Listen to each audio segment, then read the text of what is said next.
प्यारे छात्र एवं छात्राओं, मैं आज लेकर आया हूँ प्रश्नावली 2B में मैं आप लोगों को तीसरा प्रश्न जो है बताऊंगा, जो कि तीसरा प्रश्न है कि एक बाग में आम के 2304 पेड़ हैं। प्रत्येक पंक्ति में उतने ही पेड़ हैं जितनी की बाग में पंक्तियां हैं। तो बाग में कुल कितनी पंक्तियां है? तो यहाँ पर पेड़ों की संख्या दी गई है और प्रत्येक पंक्ति में उतने ही पेड़ लगाए गए हैं और बाग में हमें कुल पंक्तियों की संख्या ज्ञात करनी है। तो चलिए देखते हैं। तो सबसे पहले हम इसका 2304 है, इसका गुणनखंड विधि की सहायता से वर्गमूल ज्ञात करेंगे, ठीक है ना। तो यहाँ पर देखिए 2 एकम 2, 2 एकम 2, 2 पाँचे 10, 2 दूनी के 4, फिर 2 से 2 पाँचे 10, 2 साते 14, 2 छके 12, फिर संख्या 2 से विभाजित होगी।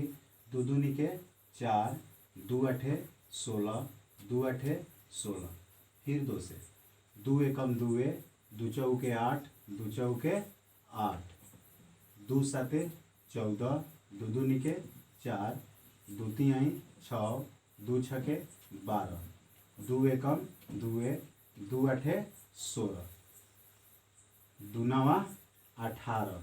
अब यहाँ पे 9 आया, ये जो 9 है ना 3 से विभाजित होगा। तितिरी के 9, 3 एकम 3 है। देखिए 2304 का अभाज्य गुणनखंड प्राप्त हो गया। इसमें 2 की संख्या कितनी है? जितना संख्या है 2 की लिख लेंगे। 2, 2 4, 2 6, 2 8 है। 8, 2 आया हुआ है, ठीक ना। 8 और गुणे 3 गुणे 3, 2 की संख्या 3। तो सबसे पहले आप क्या करेंगे कि यहाँ पर लिख लेंगे, जोड़ा पहले लगाएंगे ना, जोड़ा लगाइए और जोड़ा लगाने के बाद प्रत्येक जोड़े से एक एक जो है अंक को ले लीजिए। तो 2 की जोड़ा लगा है, कितना 4 जोड़ा यहाँ पे उपस्थित है, तो प्रत्येक से एक एक ले लीजिए। तो 4 2 हो जाएगा गुणा के रूप में, और एक 3 पर लगा है तो 3 हो जाएगा। 2 दूनी के 4, 4 दूनी के 8, 8 दूनी के 16, 16 तिया 48। इसलिए अंडर रूट 2304 बराबर 48 प्लस माइनस 48। तो एक चीज यहाँ पे आप लोग को ये ध्यान देना है कि इसका तो मैंने वर्गमूल निकाल दिया। अब प्रश्न जो कह रहा था उसको इस क्रम में आप लिखेंगे कि बाग में आम के पेड़ बराबर, आम के पेड़ बराबर कितना पेड़ था बाग में? 2304। और कह रहा था कि जितनी पंक्तियां हैं उतने ही पेड़ हैं। तो बाग में कुल पंक्तियों की कितनी संख्या है? तो लिख दीजिए, बाग में पंक्तियों की संख्या, बाग में पंक्तियों की संख्या। तो बाग में पंक्तियों की संख्या अंडर रूट 2304। तो 2304 किस संख्या का वर्ग है? देखिए यहाँ पे हम वर्गमूल निकाल चुके हैं 48 आया ना। तो यहाँ पे 2 बार लिख सकते हैं आप 48 गुणे 48। अच्छा से समझ में आ जाएगा, क्योंकि जब 2 होता है जोड़ा 2 का ही लगता है, इसमें से एक बाहर आ जाएगा, तो ये 48 हो गया। यहाँ पे हम माइनस नहीं लिखेंगे, क्योंकि आप जानते हैं कि जो माइनस में पेड़ों की संख्या नहीं होती है, संख्या कभी भी होती है तो पॉजिटिव होती है, धनात्मक होती है। तो ये 48 जो है यहाँ पर पंक्तियों की संख्या पूछा गया है, पेड़ों की संख्या नहीं, पंक्तियों की संख्या। तो यहाँ पे लिख देंगे पंक्तियाँ, 48 पंक्तियाँ। तो यही आपका प्राप्त आंसर होगा।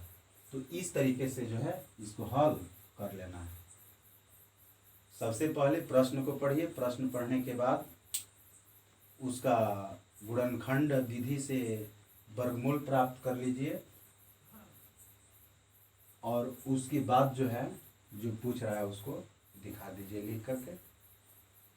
देखिए अगला क्वेश्चन है कि एक सेना नायक ने अपनी सेना को पंक्तियों में खड़ा करा करके एक वर्ग बनवाता है। एक सेनानायक अपने सेनानायक को पंक्तियों में खड़ा करा करके एक वर्ग बनवाता है, और वर्ग बनवाने के बाद कुछ जवान जो है शेष बच जाते हैं। तो उसमें सैनिकों की संख्या है, जवानों की संख्या दिया गया है 8160। तो लिखिएगा 5 नंबर क्वेश्चन है, 4 नंबर बहुत इजी है, आप लोग कर लेंगे।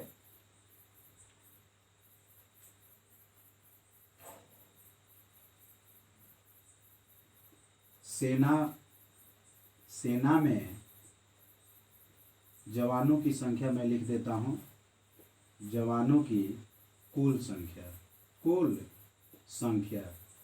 तो कुल कितने जवान हैं सेना में? 8160। 8160 जो है कुल जवान हैं। अब यहाँ पे क्या करना है कि जो सेनानायक है जवानों को खड़ा करके वर्ग बनवाता है। तो लिखिए कि वर्ग में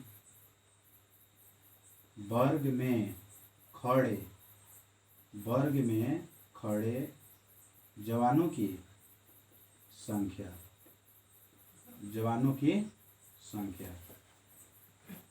तो वर्ग में कितने जवान खड़े हैं इसको हम बताएंगे। तो 8160 कुल जवान में से जितने जवान बच जाते हैं उसको घटा दीजिए तो मालूम हो जाएगा। 60 जवान बच रहे हैं ना, तो 60 को घटा दो, तो ये हो गया आपका 8100। 8100 जो जवान हैं वर्ग में क्या है? खड़े हैं। तो ये जवान की संख्या, तो यहाँ पे जवान लिख लीजिए, वर्ग में खड़े जवानों की संख्या। अब हम लोगों को इसमें बताना है कि प्रत्येक पंक्ति में सेनानायक ने कितने जवान खड़े किए थे। तो प्रत्येक पंक्ति